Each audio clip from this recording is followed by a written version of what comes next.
Take a moment and notice something. Not what you say to others, but what you say to yourself. That quiet voice inside your head.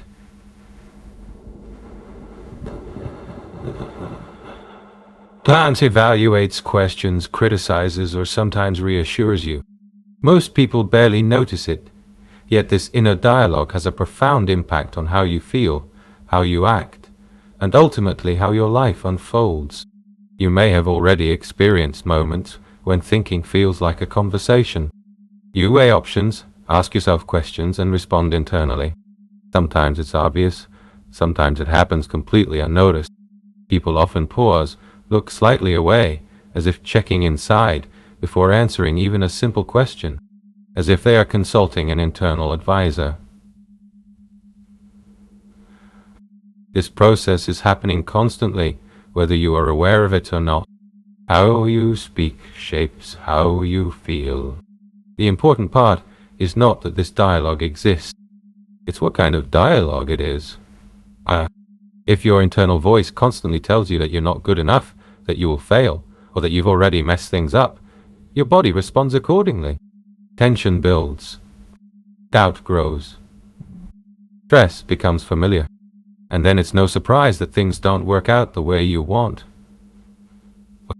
Not because you lack ability, but because your internal environment makes growth difficult.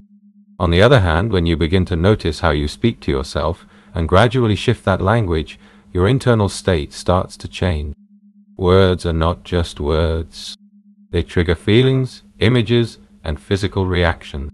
When you say, "I can't do this," your system prepares for failure. When you say, "I can try a different way," space opens. Small, but powerful. Your inner critic is not the truth. Many people treat their inner voice as authority. When a critical thought appears, they believe it. When doubt arises, they take it as proof. But your inner dialogue is not truth. It is a learned pattern of communication. You may have picked it up from parents, teachers, or past experiences where you formed conclusions about yourself. This is where freedom begins. The moment you realize you don't have to believe everything that shows up in your mind, you can pause and ask, is this actually true? Is this helping me? Do I want to keep speaking to myself this way? Start listening differently. Change does not begin by forcing positive thinking. It begins by listening. What tone does your inner voice have? Is it harsh, impatient, fearful, or supportive and calm? How do you talk to yourself when you make a mistake? When you feel uncertain? When things don't go your way? This awareness is powerful because it reveals patterns that may have been guiding you for years.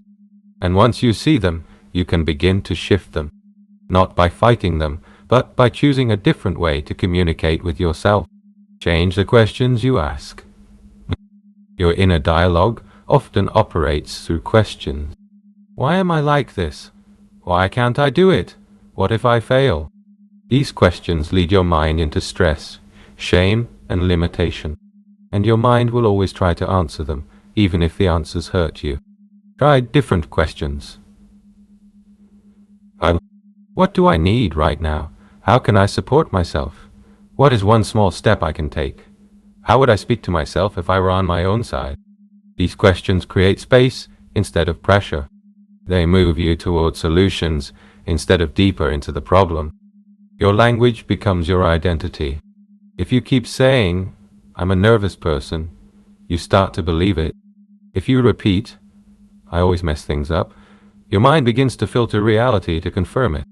Your words slowly shape your identity, and your identity then drives your decisions, your reactions, and your willingness to take action. That's why it matters not only what you think, but how you define yourself. Instead of "I am weak," you can say, "I'm learning to become stronger." Instead of "I'm not good enough," you can say, "I'm growing." Instead of "I can't do this," you can say, "I don't need to do it perfectly. I just need to start."